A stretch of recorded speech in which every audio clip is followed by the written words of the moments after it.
Hey, what's going on, everyone? This is Mitch. Good Friday evening to you all. Here to give you one last update on what's going on with the severe weather. I went back and forth on whether I was going to even make an update or not, but I think it's important to do so for people ahead of the severe weather, the people who have not seen the worst of the severe weather. I think it's important to give you guys an update, and then we'll talk a little bit about tomorrow also. And there's some areas that could see some nasty weather tomorrow too, but nothing like what we're seeing right now. Guys, today has verified already. We've had several tornadoes, some that will probably end up being an EF3 or higher. Iowa, we had some violent wedges already in Iowa today. We had a tornado that went in, basically it was in western, northwestern, and northern suburbs of Little Rock. We're hearing that it hit, I believe it was some sort of hospital, and there is 600 people at least injured.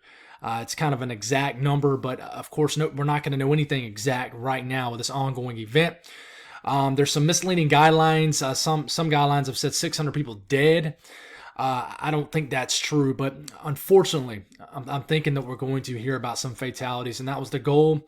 At the end of all this was to have no fatalities, and that tornado went through a highly populated area. So we'll hear what we got to hear a little bit later on that, praying it's not that bad. But as of right now, we'll talk about what's going on right now very quickly. And just remember, I don't go live. I would like to in the future. I know a lot of people are tuning in live, the people as of right now at 6:25 Eastern Time, 5:25 Central Time.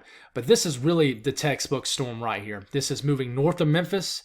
It's about to cross over the Mississippi. It's about to head into western Tennessee. So all the communities right into here into western Tennessee, there is a powerful supercell. This likely has a tornado on the ground. It's already produced a tornado. And not just this, but we'll zoom out. And we're only in the Memphis radar, but there's a tornado warning down here again south of Little Rock. You got tornado, and remember, we're not in range of these radars. And I'm not going to get exact with the radar right now with you guys, because by the time some of you folks watch this, it could be an hour, 2 hours, 3 hours later, and the radar's not going to look like this. You got multiple tornado warnings up here in eastern Iowa, a couple tornado warnings up in Missouri and Illinois. So all this weather is going to track this way, and then this will track this way, and then eventually kind of take a route more like that. So this is a big deal. This is already outbreak criteria. And one thing I want to mention is we're going to talk about the HRRR model for the Deep South. This includes Tennessee, most of Tennessee, Alabama, Mississippi for the rest of the night. The HRRR model is doing a pretty good job. This is as of 7 p.m., 6 p.m. Central Time. So, technically it's about 5:30 p.m. as of right now, Central Time. But it's picking up on this cell, and that's almost exactly where that storm is. So the HRRR model is doing well. And then it shows another storm behind it, and in real time, we actually have a storm back here and storms back here. So it's doing pretty well. So we got to see how it continues to do. As of right now, the Boot Heel of Missouri has not really seen any really super active weather, but we had the high risk issued in this area earlier today.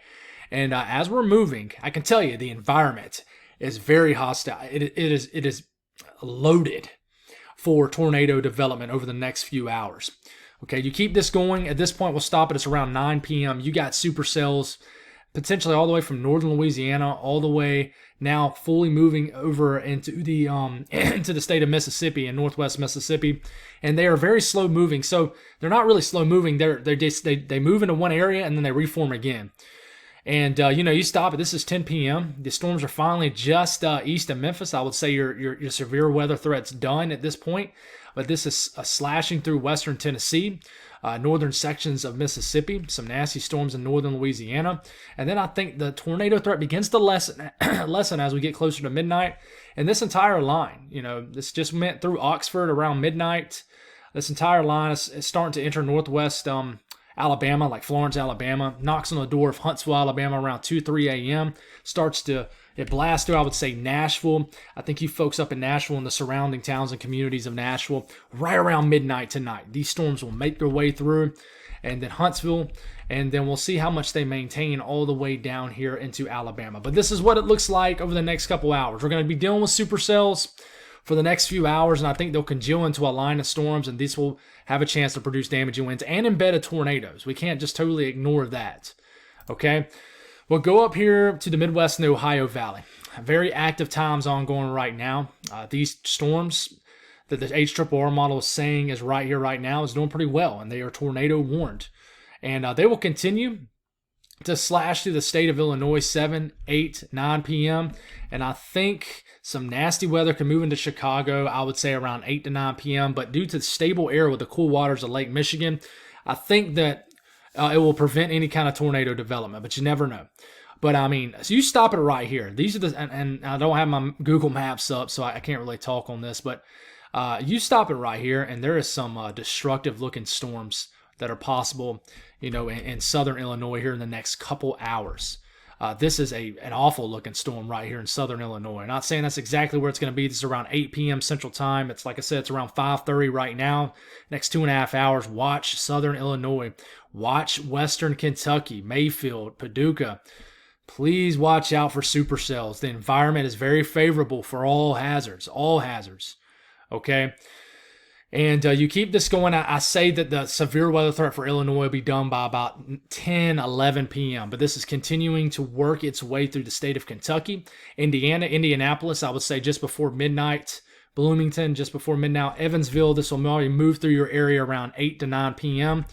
Lexington, Kentucky. Cincinnati, probably in and around the midnight time frame. I think the tornado threat really substantially drops off by the time you're into I would say the eastern sections of Indiana. But somebody said, give us some attention in Michigan this morning. And you guys could see some severe weather up here, I would say, in southwest Michigan. I would say, probably later this evening, but I think it'll be more so gusty winds. But these storms continue to go through. There's been just a clear, evident trend that these storms will try to re-intensify potentially in all of eastern Kentucky. So after midnight in eastern Kentucky, if you're woken up, it's because of these storms. Ohio, too, I think it'll be more so, just gusty winds, strong winds, and a lot of heavy rain. But if you get down southern sections of Ohio, it could get kind of rocky down here. Okay? We start to move into the next day time frame. So tomorrow, there is a huge slight risk. And I would not be surprised one bit if somebody in the Northeast upgrades to an enhanced risk for damaging winds. I'm seeing a nasty line of storms that sweeps through the southern tier of New York State, maybe all the way into just areas of New England, maybe even areas of like northern Pennsylvania. And then there's another area down here, thermodynamic driven, kind of in my neck of the woods. You got a slight risk of severe storms, level 2 out of 5, basically for all of southern Georgia, all the way into Savannah and the low country of South Carolina. Marginal risk, all the way pretty much up the entire eastern seaboard. And tornado threat, you have a very small tornado threat for portions of the Delmarva up into almost New York City. It's very small. You can barely see it, and I'll talk about why here in a second. Pretty large 2% risk down here of a tornado. Damaging winds, especially up here. Like I said, if there's an enhanced risk, it's going to be up here, and because you're going to get a bump up to a 30% risk of damaging winds up here due to a nasty line of storms that's going to sweep through the interior areas of the Northeast. I really think an enhanced risk might get issued up there. We'll see what happens. For my folks down here in the Southeast, the Carolinas, Georgia, Virginia, these storms will, blast through the Cumberland Plateau, I would say, the wee hours of the morning. Enter the valley, blast through Knoxville, 4 or 5 o'clock in the morning. Chattanooga, kind of the same deal. They'll kind of wake everybody up in Atlanta. Probably right as a lot of folks are waking up for your Saturday morning. These storms will move over the North Carolina mountains to the upstate of South Carolina around 7, 8, 9 a.m. And then, with just the losing of the steam, they weaken all the way up until I would say about late morning, midday. And, you got some weaker showers and storms kind of moving through the Midlands of South Carolina, Piedmont, North Carolina. And then with daytime heating, I think you'll have some big time heating down here in Southeast Georgia, Eastern Carolinas. Temperatures might warm into the upper 70s, low 80s. This is going to put some juice to the atmosphere, and we're going to probably have some severe storms down here. I wouldn't be surprised if they upgrade somebody down here to a 5% risk of a tornado. Plenty of thermodynamics. You're just lacking forcing. You're lacking probably a low-level jet, a lot of winds, because the low pressure is way up here. So this continues to work through. So, I would say these storms begin to strengthen, I would say just south of Augusta. And just watch out Orangeburg to Florence, Myrtle Beach, Charleston, Savannah, all these communities right here. I think it's going to be a good beach day for the Carolinas. maybe even just warm enough to stick your toes in the water out there for the first day of April. But you're going to notice some clouds moving in from inland, and then you could have some severe storms that blast through, and then cooler air comes in right behind this. Up here in the mid-Atlantic, same deal. Just a lot of rain from this first push. A lot of rain, gusty winds. Moves through West Virginia into the wee hours of the morning. Virginia, closer to sunrise. Maryland, kind of same deal. Just a lot of rain. Gusty winds. There could be a line of storms embedded in some of this rain in Western Virginia around 6, 7, 8 a.m. And then you keep this going. And then what we watch for as we get into about noon, 1, 2 p.m., can you have some more reinitiation of some storms down here in the Delmarva area? If you do, they will have a chance to produce. And you kind of bump it up and go into, let's see. Let's go up. Dang, do we not have New Jersey? That kind of stinks. But look, if you look down here, this is around 4 or 5 p.m. Look at this nasty storm right here into New Jersey. I would not be surprised to see a pretty nasty storm right here and kind of somewhere in New Jersey tomorrow that could go tornado warned. And then it goes all the way into Long Island. Mr. Storm, you know, my buddy up here in Long Island, watch out, man. You might have a discrete cell that you need to watch, maybe a couple. So now that we have this up, your eyes are probably immediately going to this. I would say around 1, 2 p.m., developing pretty broad line of storms begins to enter the southern tier, western sections of New York State, also affecting northern sections of Pennsylvania. And about 3, 4 p.m., this begins to move through the Finger Lakes, moves through Binghamton, blasts through all the mountainous regions of central, the valley areas, and northern New York State. And this could produce some damaging winds. I'll be interested to see what happens with this. And look immediately behind it. You got rain switching to snow. And this line of storms will sweep through Vermont, New Hampshire, Massachusetts. It might be just warm enough down here to where some of these storms could be quite intense down here in Massachusetts, Connecticut, maybe even Rhode Island tomorrow evening sometime. You know, you go up to Maine, and I mean these storms will make it all the way up to Maine. You know, but of course they'll lose some intensity as we're getting into the overnight hours tomorrow night. So very interesting setup here. It really is a lot of strong winds. These strong winds will blast through the Ohio Valley. Associated with the initial push of these storms right here, this is around 4 o'clock through 5 o'clock in the morning. You got embedded areas of 40, 50, maybe even 60 mile per hour wind gust on some of these higher peaks. But it really is what floods in behind this, crosses the Midwest, the Ohio Valley.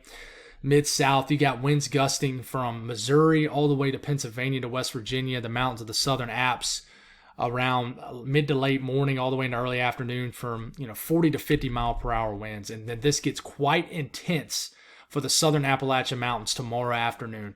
Anywhere from the mountains of Tennessee and North Carolina all the way up through Pennsylvania. And this is what I'm talking about. You see this area of winds right in here in New York State. 40, 50, 60 mile per hour winds sweeping through this area associated with these storms that blast through. You know, here they come. Look at this 78 mile per hour wind gust showing up in far western New York State. 2 p.m., 3 p.m., 4 p.m. This is 5 p.m., 6 p.m., 7 p.m. There could be an area of 40 to 50, 60 mile per hour wind gust sweeps through almost the entire state of New York State tomorrow. So we'll watch this. That's all I got, guys. Stay safe out there. It's getting crazy. And, man, we just don't want any loss of life. We really don't. God bless all y'all. Stay safe out there tonight, and I'll talk to you in the morning.